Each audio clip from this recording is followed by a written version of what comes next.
Welcome everyone to another SBSN English show. Tonight we're doing our third coverage of To Kill Operation Mockingbird, or just To Kill a Mockingbird. We're focusing today on media, mockery, food, and feathers. Why to kill Operation Mockingbird? I believe at the time the novel was written, the CIA was already busy infiltrating the media and had already started something called Operation Mockingbird. Anyone can research this on the internet. The author, Harper Lee, was likely aware of this. She had some good connections at the time. What was the CIA doing? Infiltrating the media, obviously distributing propaganda. Of course, censorship already existed prior to the CIA. Around the world, the media has always worked to minimize any news that might incite riots or inspire a revolution. Usually governments have some influence in that policy. The Great Depression, for example, was censored. How many children went hungry and were stunted in America or Canada, anywhere else? Let's consider little Walter Cunningham and Dill in our novel. What do we know about the size of Walter Cunningham and Dill? Ryan, or They're small. Pardon? They're small. Yeah, what evidence do we have of their smallness? What was doing to Walter Cunningham? Oh boy, our scholars are silent. Walter Cunningham was repeatedly beaten by a scout, though they were in the same grade. I'm not saying that girls can ever beat up boys, but it's typically rare, and it seems quite easy for a scout. He does seem small and weak for his age, and I think Dill too, when they first meet Dill, Jem is surprised. You're so small. What's going on? Well, why are these boys so small? Malnutrition. No nutrition, the Great Depression. Right. Food prices went up, food was not abundant. And we rarely read about that stuff. Presently, same thing is happening. Not so much in the first world where we are, but I've read already reports that the number of people who will be starving is going to double soon. So I think it's from like 75 million to 150 million. It's a big problem. Presently, our tame stream media is censoring the damage being done by the global lockdown, censoring images of empty hospitals, censoring any doctors critical of the corona drama, censoring any information about how to stay healthy and immune without vaccines, censoring any information that might destroy the public's illusions about vaccines, and, excuse my dyslexia, G5. Just following the footsteps of other presenters who have been censoring themselves about G5. Big question for the scholars: does Atticus censor? Does he sue Mrs. Dubose for slandering him, calling him a nigger lover? No. No. What message is the author sending by doing that? To be open. Not to be sensitive about words. Yeah. Just Not words. to be sensitive about racism. Well, Yeah. And what does he do instead of suing her? Of course, Jem, he loses his temper and smashes her flowers. What does Atticus do to, what's the word? Uh, Apologize to Mrs. DuBose. You must surely remember what Jem was asked to do. read to her. Read to her, yeah. Jem was not happy about that. Uh, Atticus understands that Mrs. DuBose is a sick woman, in a lot of pain. She's a drug addict. She's also mentally sick. So he doesn't take what she says too seriously, and even tries his best to help her a bit and perhaps teach his son a lesson. You want to be angry at this woman? Look at the pain she is in during the day. All right. Always keep in mind, try to put yourself in other people's shoes. I think that was the lesson Atticus was teaching. Next question, does he sue Mr. Ewell for spitting on him? No. No. Why not? Mr. Ewell actually wanted to fight too. Do you remember the scene? Mm-hmm. And how did Atticus deal with it? I don't remember his exact reaction, but he always treated situations like that pretty calmly and almost like he would try to educate the people with Talked whatever his was way out of it. happening. What do you think, Ryan? He talked his way out of it, I think. Mm-hmm. Yeah, that's a bit closer. He didn't bother trying to educate Mr. Ewell. He brushed it off with a joke. He said, "I'm too old to fight." Just moved on. He used the same excuse when Jem wanted him to play football. America's past favorite pastime, right? Reverend, oh wait, Scout asks him about the word rape, I think. Either of you remember that? He didn't say. He didn't tell him exactly what it meant. He didn't tell her what it exactly meant. Actually, he did, but he just used very sophisticated language. So, she's going to go back into a dictionary again, trying to figure out what this definition means. So, yeah, he told her the truth, but he made her work for it. He does tell her the truth throughout the case, though, like very openly. Right. I don't think he has any fear of ideas bothering or needing to be censored for children. Mm-hmm. And I think that's my own policy too.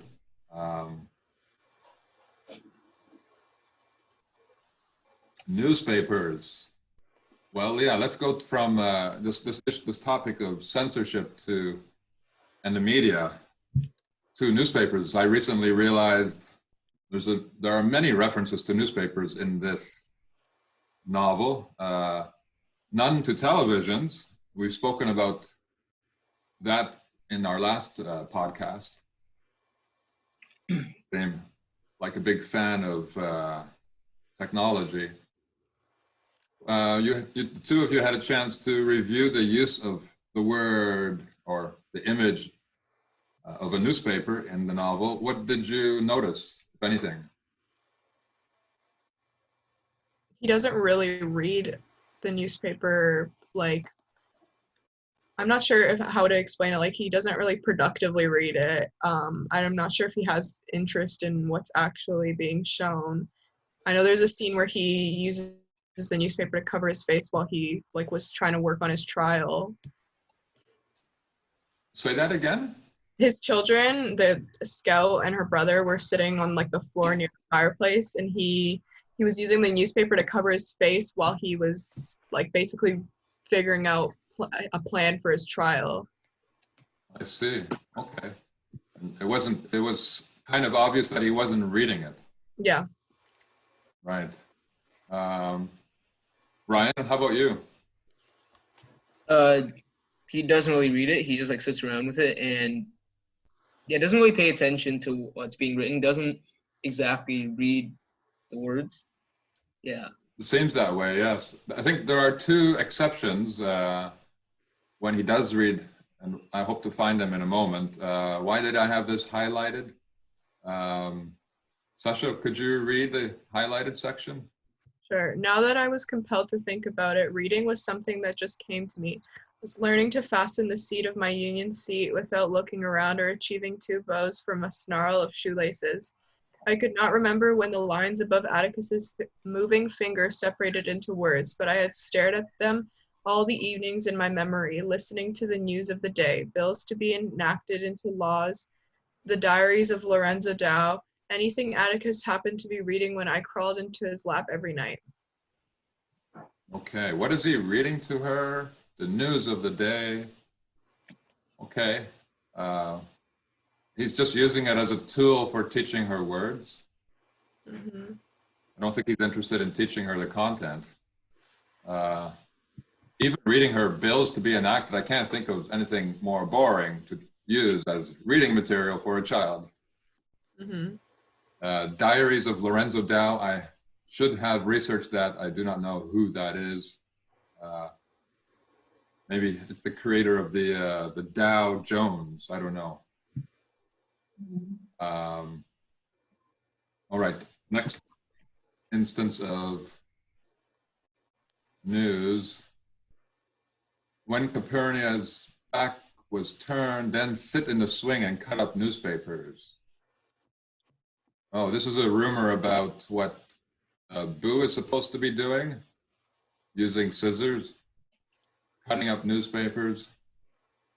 Almost like he hates the newspapers now.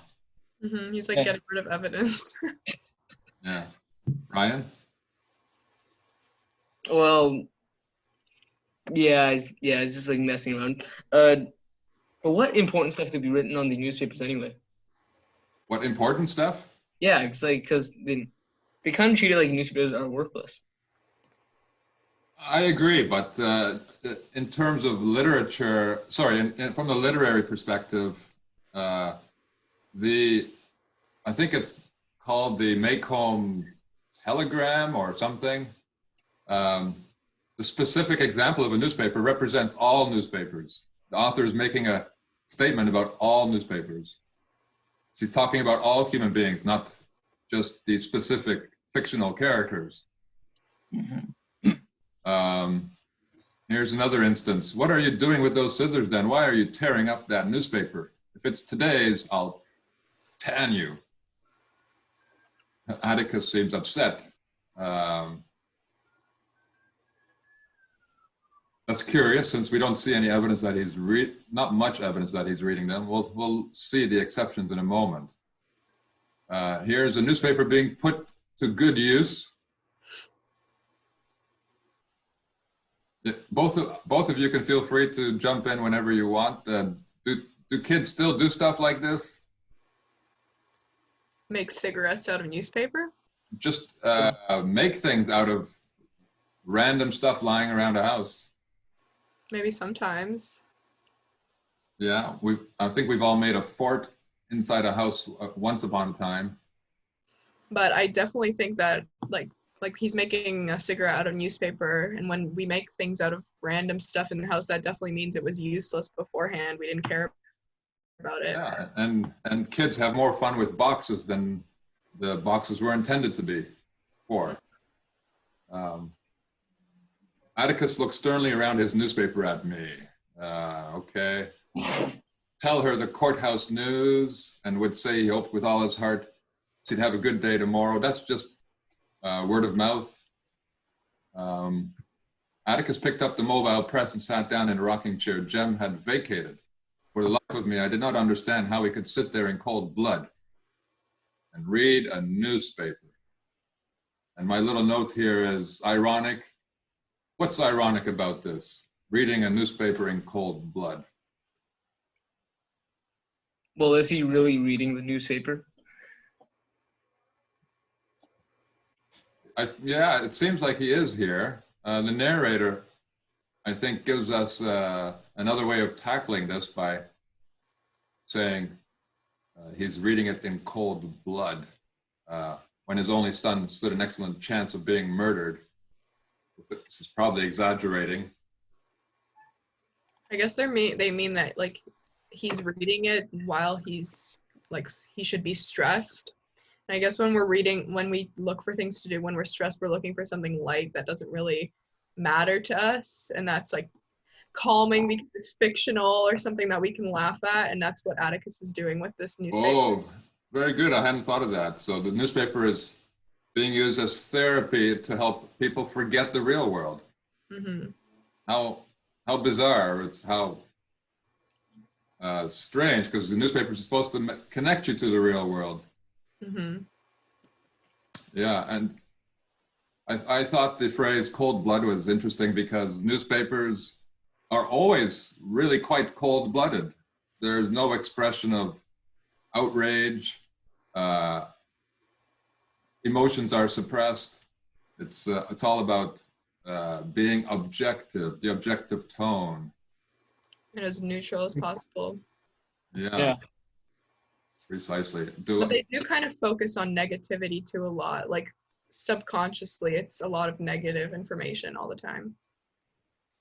It is, yes. They're very fear-based. Mm-hmm. And so they're thriving now with our corona drama. Mm-hmm. Ryan, could you read this passage for us? Okay.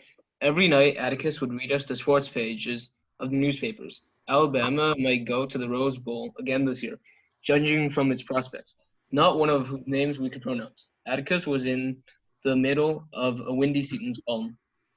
Okay. Yeah. He does have a telephone. Okay. Why is he reading them? Why is he reading the sports pages? For his kids, because it says that he was reading. Yeah, but they know how to read, I think. So. Well, it says not like some of the names they could pronounce. Oh. Yeah.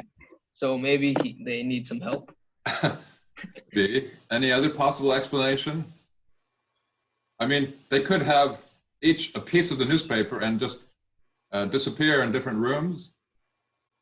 You might be avoiding showing them other information from the newspapers. Perhaps, yeah. I was trying to hint at another motivation behind reading. They could each have their own book. They could each have their own screen and go into their own rooms instead. Yeah. He wants them spending time together. Yeah, that's right. Family time. I don't think that's happening much right now. All the homes are very quiet and everyone has their own screen. Mm-hmm. Atticus retreated behind his newspaper. It's like it's a hiding place or a resting place. And again, it's like a retreat. I feel like when I read the news, it's just stressful to me, especially right now with coronavirus. But like even in general, it's just all these like murder, negative, all bad stuff. Yeah, I read something when it says that why most people don't read the news is because it's so negative. Mm-hmm. That's exactly what I mean. And Atticus is like, he's going on vacation while he's reading his newspaper. Right. It does sound, the retreat, very good. That's a little bit like me. I've been around long enough to not be influenced by the fear-mongering. I don't read them because it's not useful and they're not reliable or trustworthy. Mm-hmm. I can deal with the fear-mongering. Jem watched him go to his chair and pick up the evening paper. I sometimes think Atticus subjected every crisis of his life to tranquil evaluation behind the mobile register and these two other papers. That seems to confirm your theory, Sasha. Mm-hmm. quite funny. He's not putting the paper to the use it was meant for. Mm-hmm. Before we go to Mr. Underwood, I wanted to look at one other instance.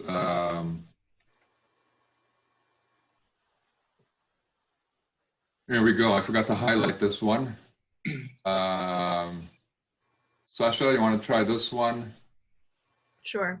Atticus keeps us in fits that evening, gravely reading columns of print about a man who sat on a flagpole for no discernible reason, which was reason enough for Jem to spend the following Saturday aloft in the treehouse. All right. A man who sat on a flagpole for no known reason. Atticus is keeping them in fits of laughter. Yeah, so he's a good, well, he can interact with his kids. Yeah, why are they laughing? Jokes? Something about the tone and the content doesn't match. Well, it sounds like the news is trying to make fun of this man. But Well, we don't have the column in front of us, the news in front of us. We only know how Atticus is reading it. mm-hmm. It sounds quite humorous, a man sitting on a flagpole, and Atticus is using a grave tone. So you sound like he's making it sound like kind of, I think he's, pardon? Wait, never mind. Just trying to organize my thoughts. Okay.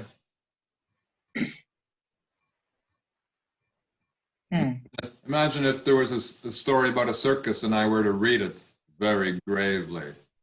Man being, dancing on a tightrope. So he's purposely making a funny situation sound serious. It sounds like he's mocking the news. I think that's the right word. Yeah.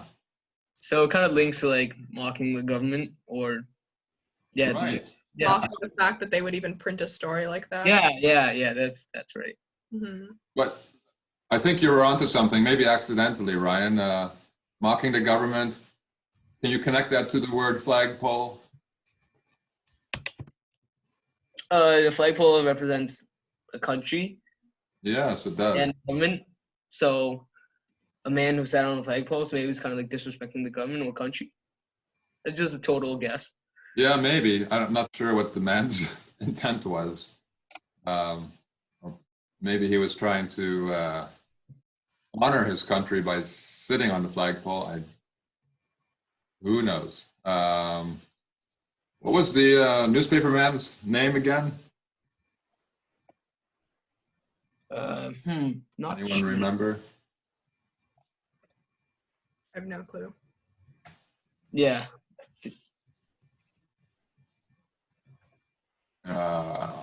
Next one right here. Sasha, you got this one? Sure. All of the yellow? Yeah. Okay. Even Mr. Underwood was there. Mr. Underwood had no use for any organization but the Maycomb Tribune, of which he was the sole owner, editor, and printer. His days were spent at his linotype, where he refreshed himself occasionally from an ever-present gallon jug of cherry wine. He really, Rarely gathered news. People brought it to him. okay. Any comments yet? Any insights? One-man show. He's the owner, editor, printer, I assume also the writer. No one has to check if his information is true. Yeah. And Ryan, do you see any difficulties in trying to operate a newspaper entirely by yourself?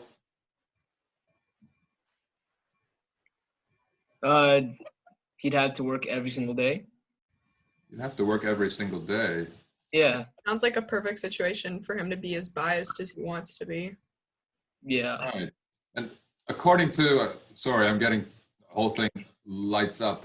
His days were spent at his linotype. That's the printing press. His days were spent at the linotype. Then what should he be doing instead?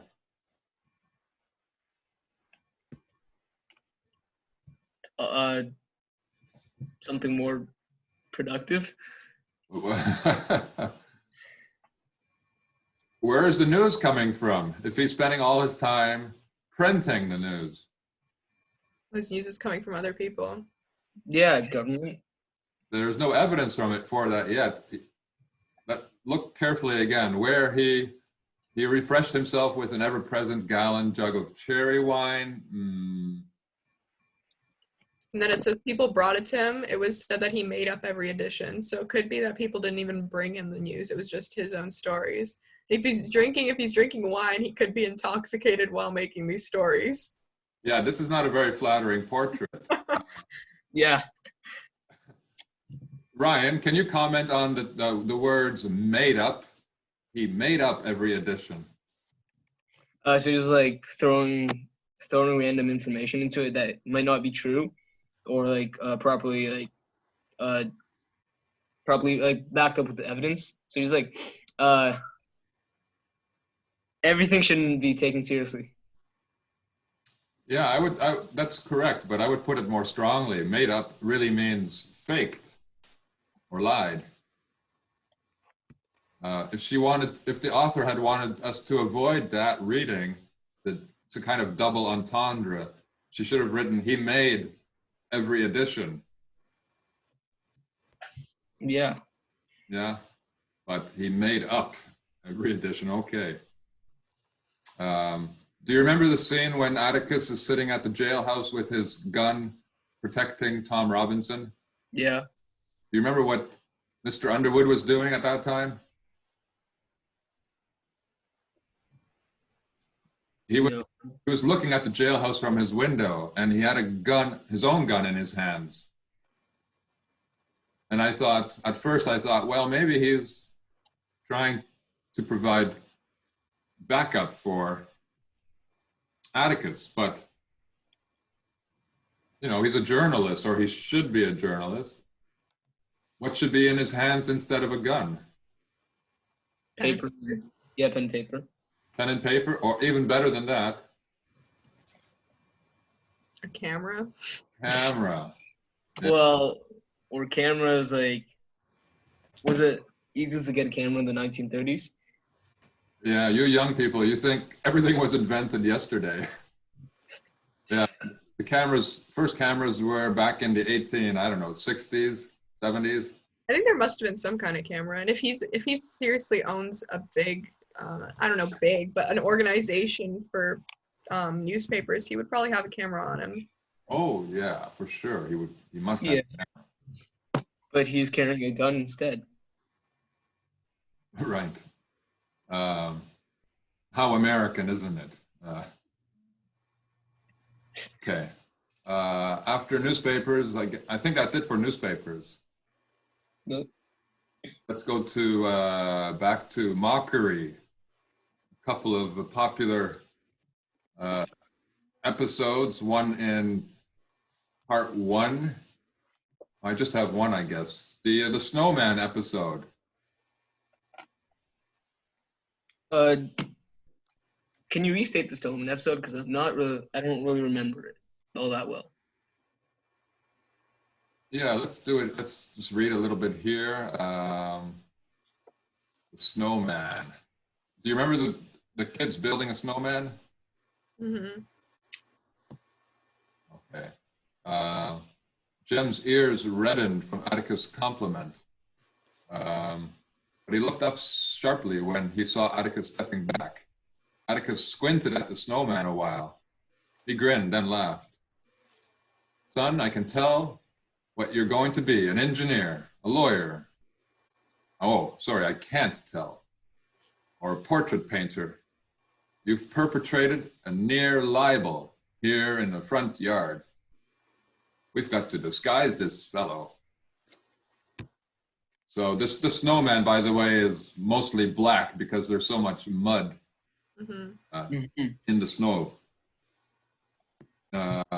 Atticus suggested that Jem hone down his creation's front a little, swap a broom for a stove wood, and put an apron on him. Jem explained that if he did, the snowman would become muddy and cease to be a snowman. I don't care what you do, so long as you do something, said Atticus. You can't go around making caricatures of the neighbors. So Mr. Avery, apparently the snowman resembles Mr. Avery.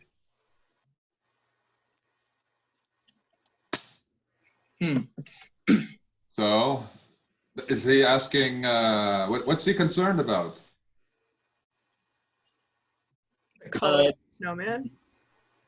Why? It was mixed in with snow and mud. Why is he concerned about Mr. Avery? Because it looks like him. And what's Mr. Avery going to think? He's mocking him. Yeah. So, you're living in a culture where people get very personal about a little mockery, a little joke, a little accidental joke even. Sense of humor is somewhat lacking, let us say.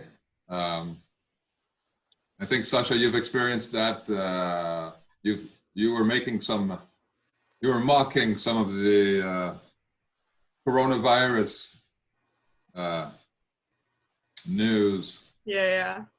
Yeah, and how did your friends respond? I guess it depends per person, but then I started getting messages like, stop making fun of it, it's not funny. Right. Ryan, ever have this experience? What kind? Like mocking someone else? Yeah, or people not appreciating what seems to you like innocent fun. Oh yeah, lots of many times. Oh, okay. Mostly with teachers. Would you? Oh, please share one example. One time we took some snow and then made a snowman, just like in this case. And we took a shovel from behind the school and like stuck it in the middle. So it looked like it was being impaled. I was like, no, don't do that. It looks so bloody or gory. It's like we're just messing around, and then they had to like go and like ruin our fun. Yeah, I understand. Plus, it was probably a little therapeutic. Maybe this was a teacher you didn't particularly like. Yeah.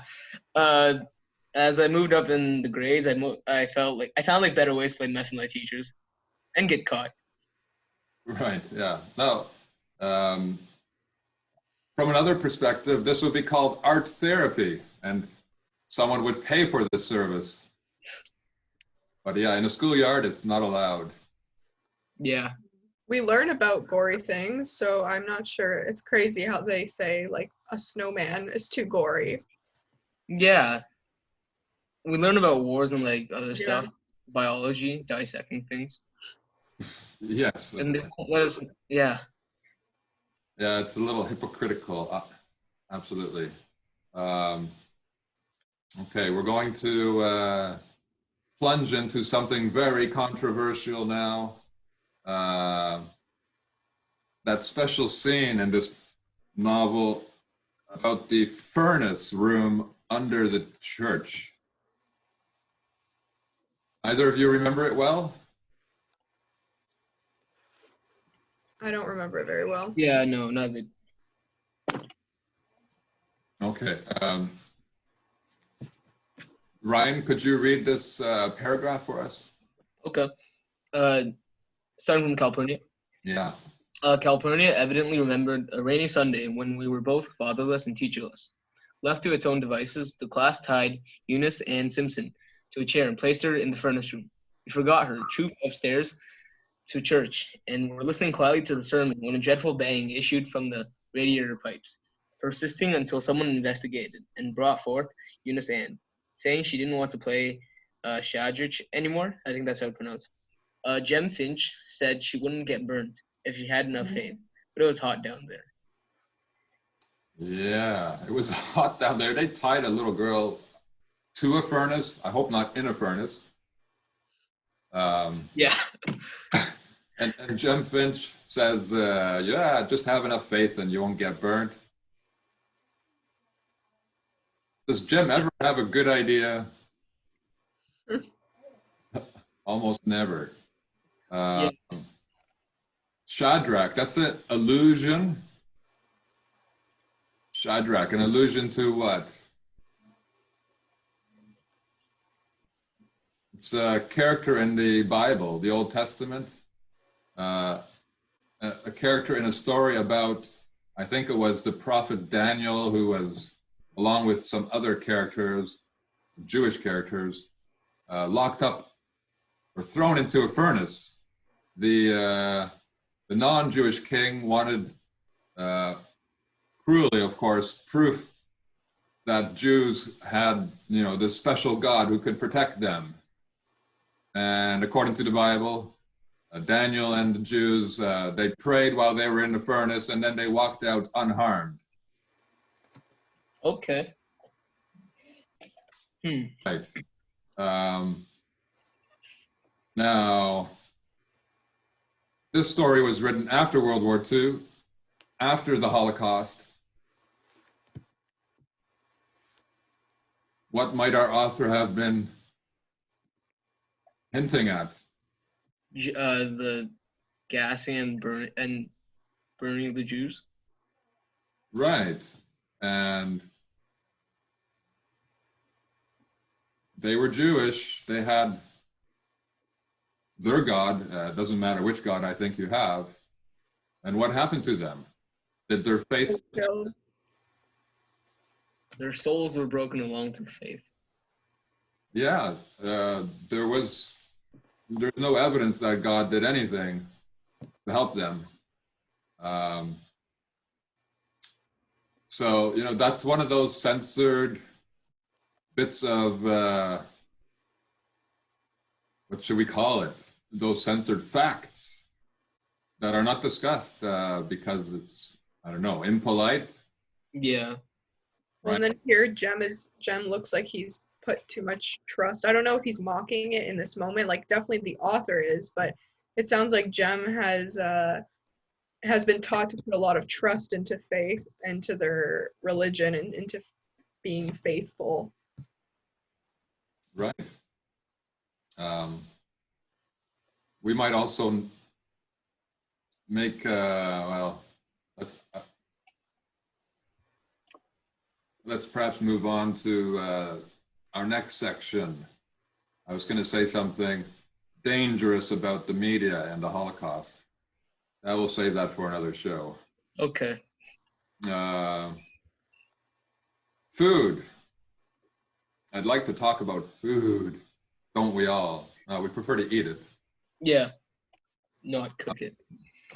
Do either of you have the show notes for this? Yeah. Yeah. Ryan or Sasha, could you read the introduction? Sure.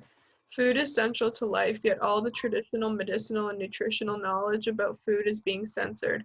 The media is tightly controlled not only by the CIA, but by big advertisers like Big AG Agriculture. They will not promote veganism, organic food, or tell the truth that the animals we eat suffer, that the foods we eat are not nutritious, but are poisoned by genetic engineering, herbicides, pesticides, preservatives, processing, and so on. All right. Great authors understand the humbling centrality of food in our lives and do not only focus on dramatizing interpersonal relationships and politics. Let's see what Harper Lee's novel tells us about food. And I know I have a little list there, but before we go there, I'd like to go to something that I was reminded about by this cover. The tree, and where is that tree standing? Do either of you remember? Near the Adley's house. Yeah. Yeah. Yeah. What side of the house could be more accurate? Not sure about that. Is it right in front of it? I believe so. A little scout was grabbing things as she was walking by, presumably on the sidewalk. Mm-hmm. And they would peek at his front window or something. Yeah. That's right. Right. So that's in the front yard. Now, there's another tree, a very special tree in the backyard. Which the backyard is adjacent or to the schoolyard, or really the right word is abuts to the schoolyard. The Maycomb School grounds adjoin the back of the Radley lot. From the Radley chicken yard, tall pecan trees shook their fruit into the schoolyard, but the nuts lay untouched by the children. Radley pecans could kill you. So we've got the tree in the front, and the tree that is providing little trinkets for Scout. And we got a tree in the backyard that is providing pecans, great nuts, and no one is taking them. Wasted food. Wasted food, in fact, yes. I've had this experience, and I think a lot of people are like this. They don't trust food that comes straight out of a tree or a bush, let alone the ground. It has to come from a grocery store nowadays, so it's quite a different issue than the one we find here. Why are the children not touching the pecans here? A rumor, maybe. The rumor about Boo Radley. Yeah.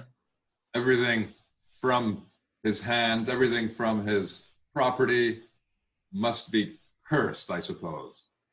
Yeah. Right? Mm-hmm. I think it's especially meaningful that this is happening in the schoolyard. What is it telling us about education? They're not teaching them otherwise.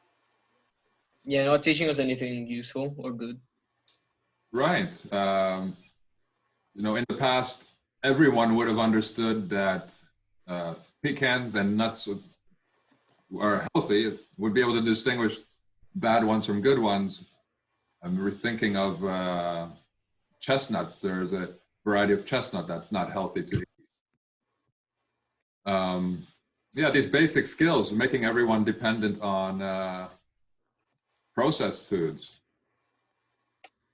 And then we see this, the wasted food, and like we talked about right at the start of this, was the two boys who are extremely skinny. And we blame the depression, but there's food right around them.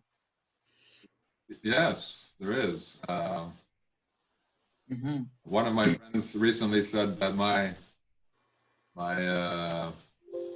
what's it called? Foraging skills will come in useful soon. Well, hopefully it doesn't come to that. All right, I wanted to look at the dinner at the Finch home. I think they were pouring on molasses.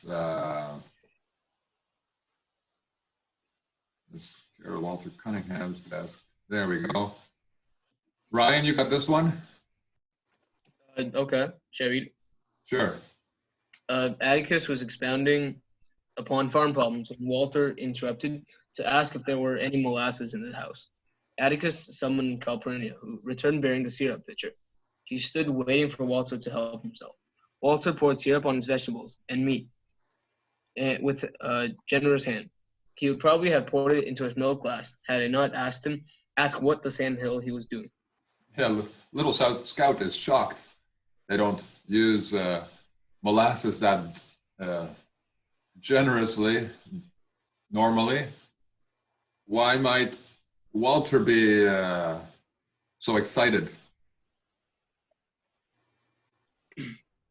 Because he probably never, rarely had molasses because he was poor. Yeah, I think his parents grow vegetables. That's what they sell or barter with. And I noticed there's meat on the table too. This is not a poor household. Atticus is managing. The Cunninghams are barely managing, I suppose, or barely staying alive. Yeah. Like also here is like Walter's pouring sugar all over his, I guess seemingly, yeah, especially vegetables, healthy food. He just coated it all in sugar, and that's kind of like if I'm gonna relate this to life right now, it's like grocery stores, everything on the shelves, unless you're really being careful about what you're buying, everything's covered in sugar and whatever else they stick in there, all the additives and stuff. Yeah, Herbicide. Yeah, they can all kill you. all the poison stuff, processed. I remember doing some research on molasses. Is it better than our refined sugars? I think it might be, but it is still sugar. What else? Yeah. Isn't it natural? Sorry, it's go better on. than It's better than the white stuff we have. Milk. Yeah, it's not part of. yeah, it's better than like the white sugar. I think so too.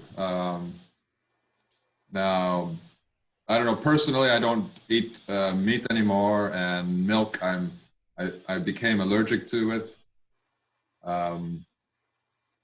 I don't think it's generally a good dietary choice, but that might be a long discussion, save for another podcast. Let's go to more sugar. Miss Maudie's cakes. There we go. Whose turn is it? Sasha? Sure, where do you want me to start? Yeah, these two paragraphs, they're very important to analyze together. Okay. She called us by all our names, and when she grinned, she revealed 2-minute gold prongs clipped her eye teeth. When I admired them, I hoped I would have some eventually. She said, "Look here," with a click of her tongue. She thrust out her bridge work, a gesture of cordiality that cemented our friendship. Miss Maudie's benevolence extended to Jem and Dill. Whenever they paused in their pursuits, we reaped the benefits of talent Miss Maudie had hitherto kept hidden from us. She made the best cakes in the neighborhood. All right. Yeah. You stumbled over a couple words. This word minute, when it's used as an adjective, it's minute. And benevolence. Okay, so in the first paragraph, she's showing her dentures, essentially. And the young scout feels honored to be in on this secret. She has fake teeth. And the next paragraph tells us she made the best cakes in the neighborhood. Probably unhealthy. Yeah, any connection between those two paragraphs? If her cakes are the best in the neighborhood and she has fake teeth, they're probably packed with sugar too. In fact, that's true.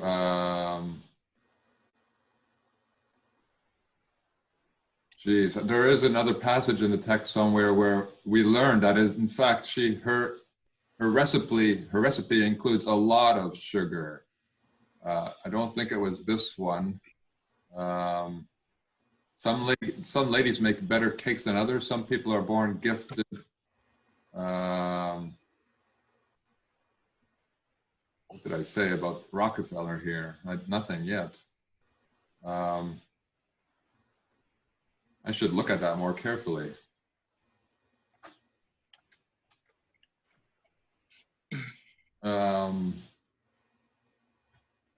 There we go. Miss Maudie had once let me see it.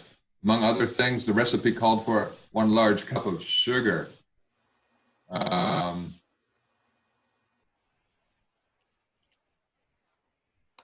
There we go. We know why she has dentures now. I think a connection you can see here is like with the man who poured syrup all over his meal. That actually might just be normal for everyone else in their town, and it's just Atticus teaching his kids differently to eat cleaner and without Healthier. drenching their food with everything like that. You're right. Ryan? Yeah, maybe Atticus just teaches kids to how to eat healthier and not consume so much sugar. Yeah. Next, I want to go to the courthouse picnic just before the opening day of the trial. Here we go. Everyone's parked under every available tree. Of course, they're not looking around for nuts or edible plants. What are they doing instead? Ryan, your turn. Oh, they were eating their own food, and that was probably like from processed and not organic. Yeah, that's what it seems to say. And they're putting the newspapers to good use. The court square was covered with picnic parties, sitting on newspapers. Good job. That's what they're good for. Washing down biscuit and syrup with warm milk from fruit jars. Like, what happened to the fruit in the jars, please? Biscuits and syrup and warm milk. Three things I wouldn't touch. Some people were gnawing on cold chicken and cold fried pork chops. Quite cold. I guess they had already prepared them and now they're cold. Yeah. They didn't have unhealthy portable barbecue grills. Can you continue that part, Ryan? Okay. Some people were gnawing on cold chicken and cold fried pork chops. More affluent chased their food with drugstore Coca-Cola and bulb-shaped soda glasses. Greasy-faced children popped the whip through the crowd, and babies lunged at their mother's breasts. Okay. Yeah, one more, because now we got that's the white people there. They have their meat, they've got their milk and their sugar, syrup. Meat. Yeah. What are the black people eating? In the far corner of the square, the Negroes ate quietly in the sun, dining on sardines, crackers, and the more vivid flavors of Neti Cola. Mr. Dolphus Raymond sat with them. All right. Actually, not that much different. Cheaper forms of meat, I suppose. The sardines, crackers instead of biscuits, and maybe that's a cheap form of variety of cola. I don't know. Mm-hmm. But this is a lot of sugar. Crackers, a highly processed, over-processed wheat product, and when you digest it, it essentially turns into sugar. Those sardines are going to be loaded with, I don't know, some kind of oils. Yeah, there's nothing green. No plant, no fruit, no nuts. Nothing fresh either. Mm-hmm. I think it will be fun to contrast that with the message of, oh, that was my plan anyway, the Radley and the Atkinson Gardens. Atkinson meaning Miss Maudie. So both the Radleys and Miss Maudie have gardens. Do you remember the details? Anything? Why is it significant that they have gardens? Are either Miss Maudie or the Radleys villains, or are they portrayed as heroes? They're pretty neutral, I think. Yeah, what do you think, Ryan? Well, they're kind of neutral, yeah. Well, now you'll have to argue with me about that. I think they're both heroes. Miss Maudie is very radical. She stands up for her own freedom to garden. She's very critical of what other people are doing to nature and what they're not, well, what's the word? Neglecting their responsibility to take care of the world around them. Mm-hmm. She's a very good stepmother or surrogate mother for Scout. she's has a very sharp wit. She puts people in their place when they're being discriminatory or stupid. I don't remember the exact incidents, but she didn't put up with any BS. As for the Radleys, why is Boo Radley a hero? Well, at the end, he saved Scout. That's right. Without him, Scout would be dead. He also entertained Scout a little bit with those Trinkets. gifts in the front yard, the tree. Yeah, about which I might add, if the tree in the backyard was the one providing good, actual treasures, stuff that will make people healthy, is that deliberately contrasted with the front tree, which contains what, an old penny, what else was in there? A piece of, a piece of chewing gum. Doesn't it seem like the author deliberately contrasted those trees? It's like she's collecting these, sorry. It's like she's collecting these gifts out of this front tree that to her she brings value to, when in reality, like, they're trying to put those, the coin and the gum as if it's actually in reality garbage compared to the natural gifts in the back tree. Correct. Yeah, one is artificial and one is natural. Mm-hmm. Right, and if that penny is garbage, that agrees with what the Cunninghams are doing, refusing to deal with money. As for the chewing gum, I don't think that needs any comment. I think there was a couple other things in there. I think they both qualify as garbage also. So, takes us to our last section. The names in this novel, some curious names. Mr. Ewell, not so common. What might it mean?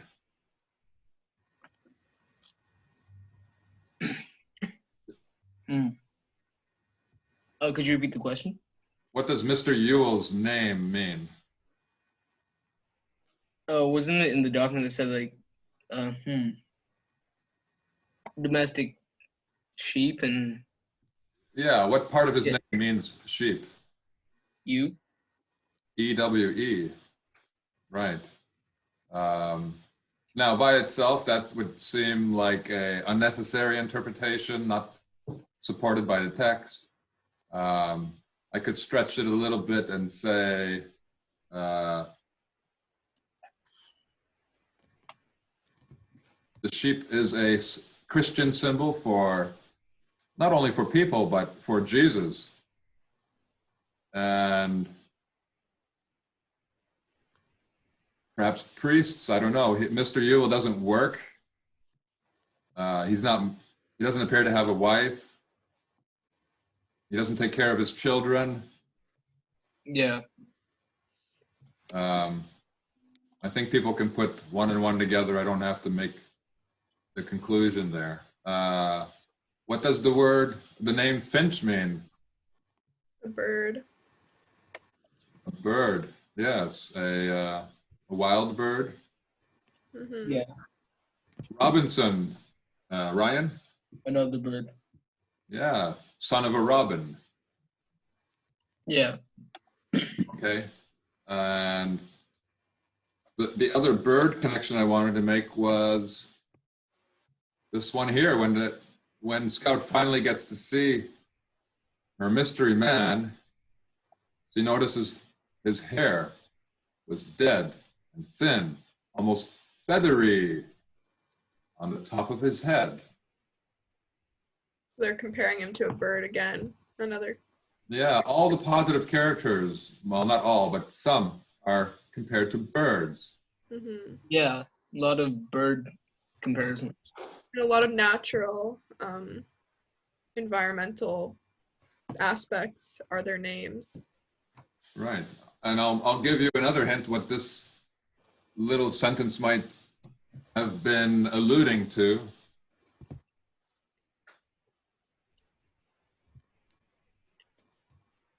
What are you holding? This is a hawk feather. Okay. Indian? Pardon?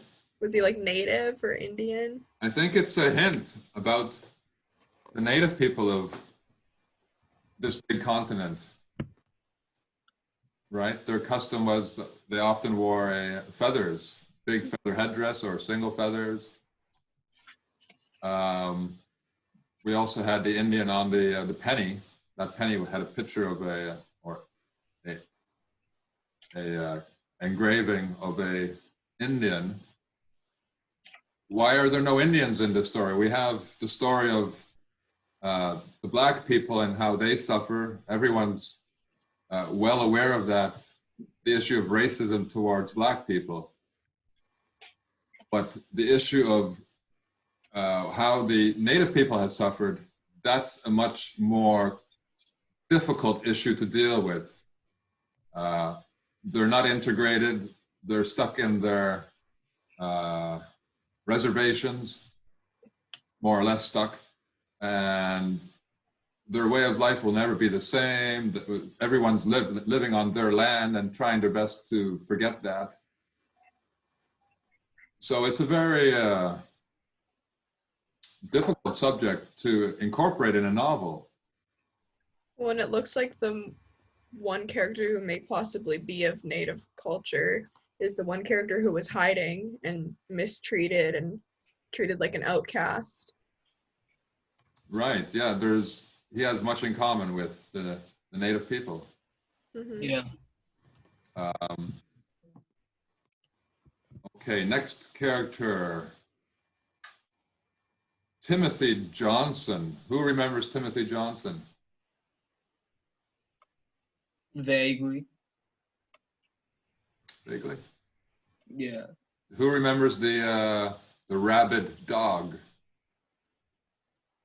Rabbit dog. Who remembers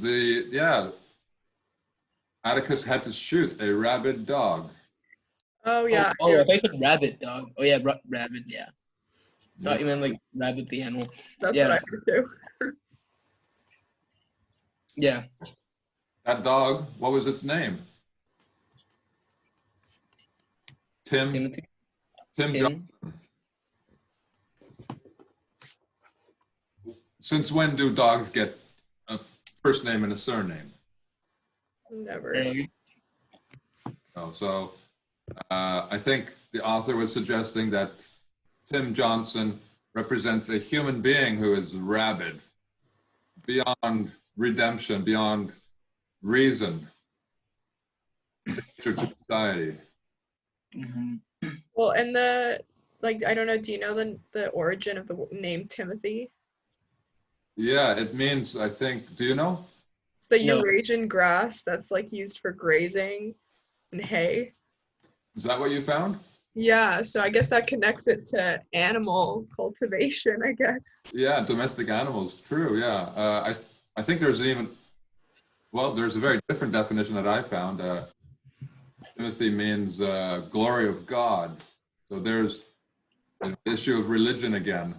Mm-hmm. Yeah. We could have gone into more detail. I think we've already touched on it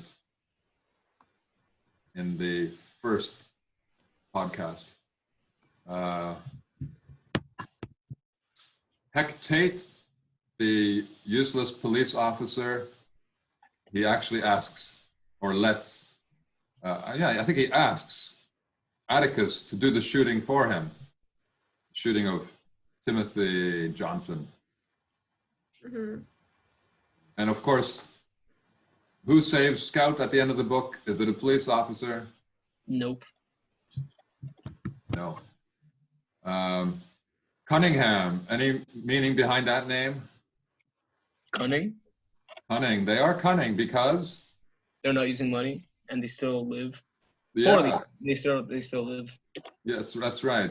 And by not using money, they're doing their best to avoid the monetary system which is so corrupt and so fraudulent that, in reality, every bit of money you use is fake money because it was created by people who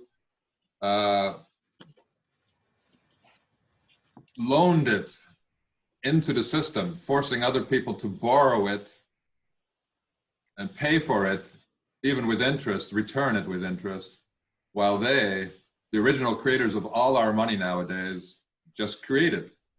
And their banks thrive with this cheap money. So money kind of loses its worth.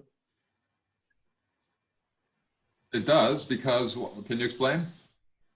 Because they're the ones that are controlling our money, and they get to print it and distribute it. So to them, like, money is kind of worthless. Right, and every time they put more new credit, you can call it money, it's really credit, into the system, they're going to have, it's going to have the result, it's going to cause the value of money to decline as there's more money in the system, prices will increase. So that's why we have, that's the main reason for inflation. Dolphus Raymond, a great character, funny name. It looks like it should be Adolf or Adolphus. I did a bit of research. Where does this name come from? German. The German, and what did it mean? No one has the notes? It says Adolf from Germanic. What? The next word. Adolf. From Germanic, Adelwolf. Don't know what that means. Of course not. It's old. I don't think it's used even in Germany anymore. Adelwolf. So the word wolf was part of the original name. Again, it's a wild animal, not a domestic animal, and it's connected to a positive character, a heroic character. Dolphus. Dill. Little Dill. His name is rather special, Sasha? Connecting to a herb.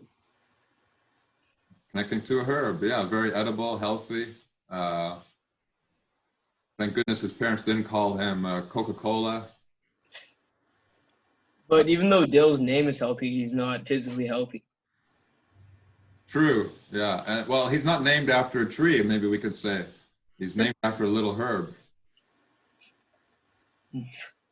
So maybe that's appropriate. Dubose, her name is derived from the French word for? Dubois, so wood. Forest, yeah. So she's, I don't know what the author meant there. She's from the forest, but her name has changed, so she's not really from the forest anymore. Not sure what to make of it. Gem, I think his name is a homophone for a special kind of stone. Mm-hmm. Yeah. Right. A lot of authors associate stone with negative characters, characters who don't grow, characters who are, yeah, not sure how else to explain it. We'll see that again in The Wizard of Earthsea. And Gem is not a harmful character, but he's not the brightest. I think there are only 2 occasions when he says anything that might be true or Intelligent. yeah. Scout, where does her name come from? What does it mean? I only know the connection to like Navy and Army with Scout. Scouts are people who do what? Oh, outdoor activities. Yeah, you mean Girl Scouts and Boy Scouts. Yeah. Right, but in a military, actual military, what do Scouts do? Are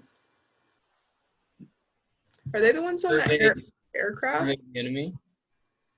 I don't think they're in aircraft. What did you say? Oh, they are. You're right. Enemy position. Yeah, survey the enemy and like.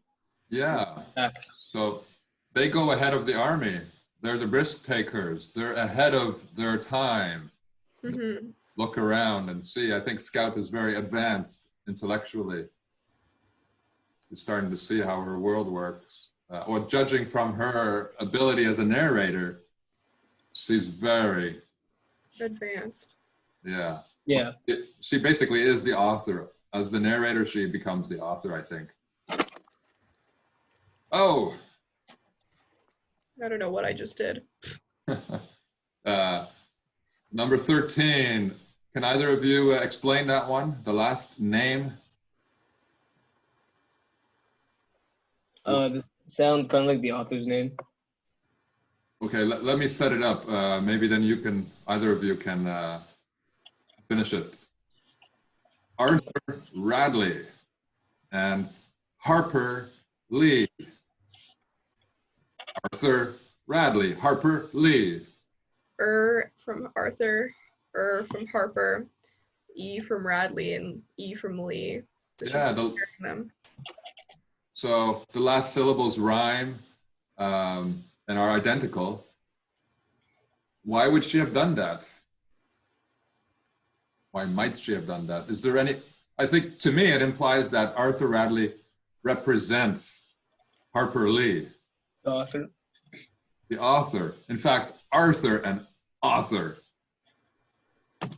Well, and Arthur secludes himself and doesn't participate in normal societal events, and just in general, like he doesn't really take part in his society. And I guess Harper Lee she might be hinting at the fact that she doesn't want to be a part of typical society. She doesn't agree with typical society either.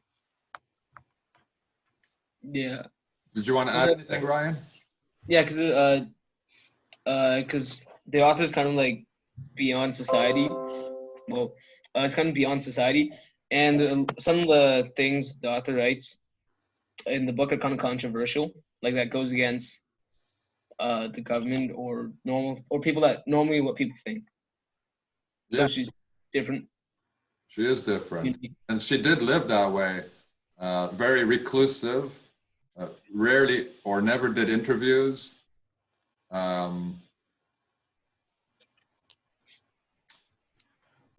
Maybe on the final note, we could comment, if either of you remember why Boo Radley, according to Jim, and he might be right on this case, why Boo Radley stayed isolated and hidden from the larger world. Neither? That's all right. Jem's explanation was he doesn't like the world. He doesn't want any part of it. So he's staying where he is, in his house. It's a sad conclusion to come to, that the only way to be happy is to avoid the whole world. Strangely, that's what everyone is doing now. I think Sasha's computer is hinting at her. I don't know what's happening. Very spooky. Ryan, any final notes? Sasha? I agree. Like I think like the final message of her connection to Boo Radley is just like, and like what they said about him not being a part of society and wanting to be a part of society. I think that's exactly what Harper Lee thought as well. Yeah. I'm surprised this book got published. It's amazing how easily people overlook. It's very subtle messages. Granted they are subtle. Yeah. But we have university educated teachers and professors analyzing or claiming to analyze this book. But I've never seen any of them or heard from any of my students that the teachers grasp more than, I don't know, let's say 1% of this book. Mm-hmm. So it's unfortunate. that's the situation. I guess this is it for this wonderful book, one of my favorite.